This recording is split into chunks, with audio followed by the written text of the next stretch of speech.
going to be a tough run. We know this East is going to be grueling, but they will face the Montreal Canadiens in the playoffs for the 5th time in franchise history. Better play a lot better than the last time you played Montreal because they controlled that entire game, even though it was only a 2-1 win. Correct, and we'll find out who controls home ice when it comes down to the final game of the season. The Lightning will have an opportunity. If they win against the Rangers in their final regular season game, then they will get the home ice advantage. If Montreal loses in their regular season game, their finale, then the Lightning will get the home ice as well. So I think it's very important, this final game of the season, to get the job done and give yourself that advantage when it comes to the playoffs, because every opponent in this conference is going to be very difficult. Yeah, and Sam brought up a really good point earlier with Montreal taking on the Flyers tonight.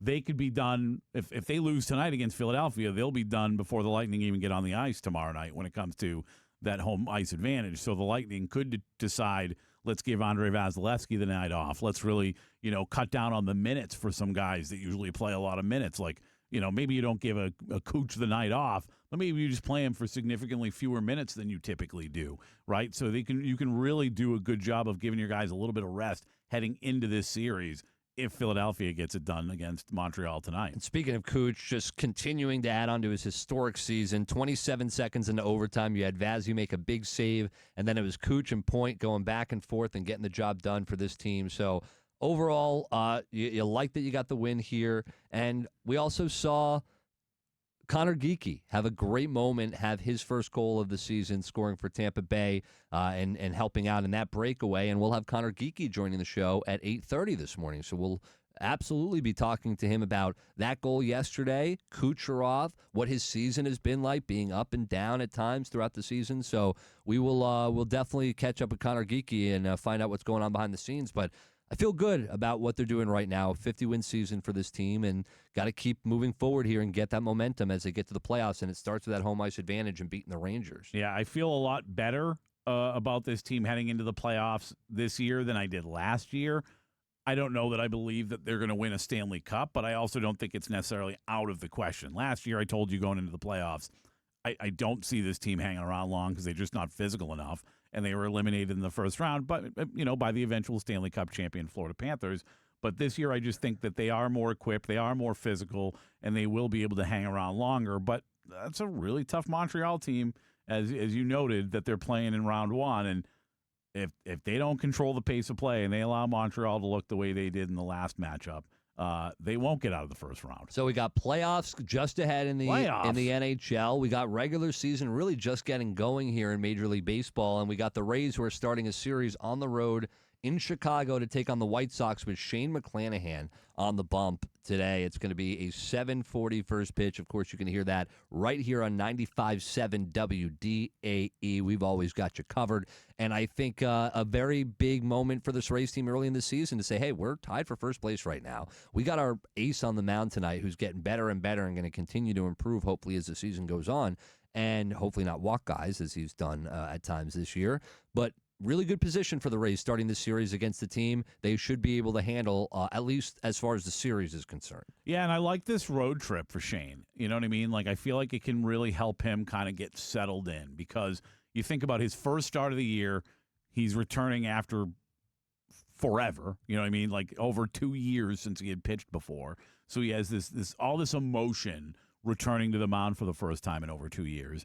And then he's at home for the home opener, and there's all the emotion of opening day at home and pitching in front of the home crowd for the first time in forever. So, like, there's so much emotion for him in his first two starts of the season, and now he just gets a road game in Chicago against the White Sox. He'll have another start before they head home when they take on Pittsburgh. So 2 starts on the road in a situation where you would imagine emotions and adrenaline just won't be what they were in those first 2 starts. And I think that'll be really good for him to be able to kind of settle into the season. And as far as the Rays are concerned in this series in its entirety, you're going up against the White Sox team, and we know the Rays, because of the bullpen, overall have a bad ERA. The White Sox are worse. So one of the keys to the Rays this year has been hitting the ball, timely hitting, situational hitting, small ball.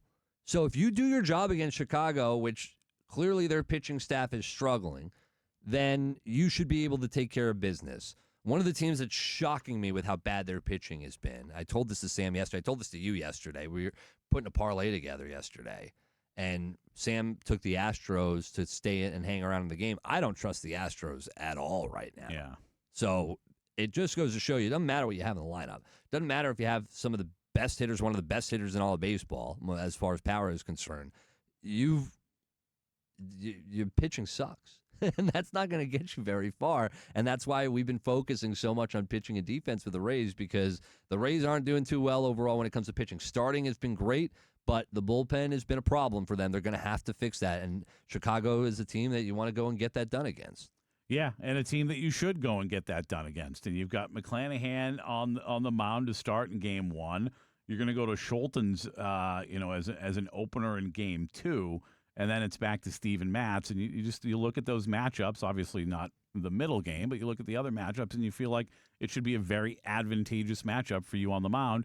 And, when you don't, some teams you look and you're like, maybe we don't stack up against the lineup. Chicago, not as much as a lot of them. They are the worst, statistically, the worst offensive team in baseball right now. Statistically, average-wise, they are, as a team, the White Sox are hitting under 200. They're the only team amazing in all of baseball hitting under 200, and they're one of the worst pitching teams right now. So what did I just, you got to go out there and do your job, hit the ball against a weak pitching team, but also they can't hit. Yeah. So I don't want to see the bullpen making any big mistakes throughout this series. In almost every instance, when you would say something like that, I would probably counter with 16 games into a 162-game season, but not with the Chicago White Sox, right? Like this, they've got some young, talented players, don't get me wrong, but this is a team that didn't win a lot of games last year, and we don't expect to win a lot of games this year, so they'll hit over 200 for the season. Like, I'd be shocked if that continues, but you don't expect a massive turnaround from this team like you could. Like the Yankees have been dog crap offensively lately, right? You don't just expect that to continue.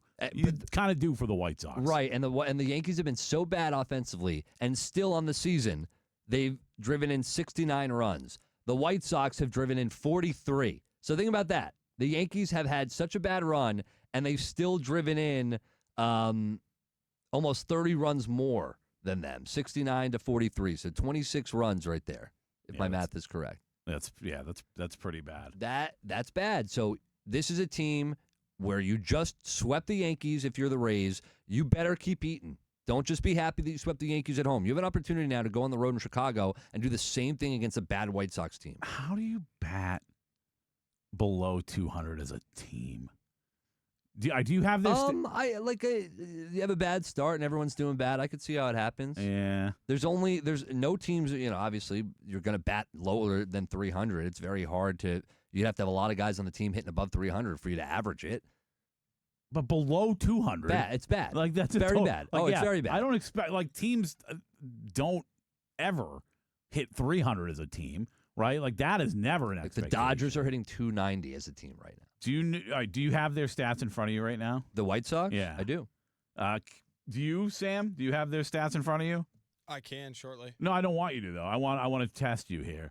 Wild guess. And there's a guy hitting 273. Dustin Harris. He only has 11 at bats. For the guys who qualify, who do you think? Do you have a guess on who might lead this team in batting average and what it is? My guess, I feel like it's not easy. I know they just made a trade too. No, but I don't know if it's Murakami. I know he leads them in home runs because I think he had 3 in his first. My guess is probably right. Colson Montgomery. I was going to say Montgomery. You guys both nailed it. Colson Montgomery, leading hitter at exactly 200.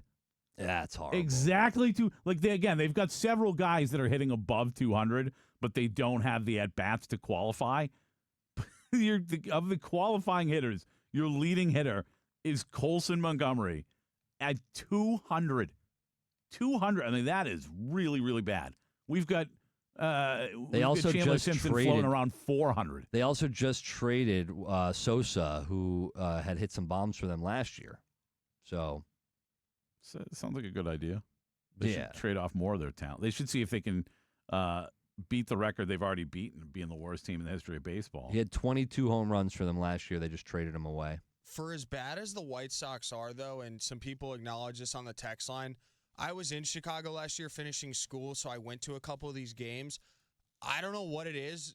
They just seem to have the Rays number. If I'm not mistaken, they swept them in Chicago the Rays got swept in Chicago last year. They did. I saw that on the two or text. three of those games. It was brutal. I saw that on the text line, Sam, and I remember that.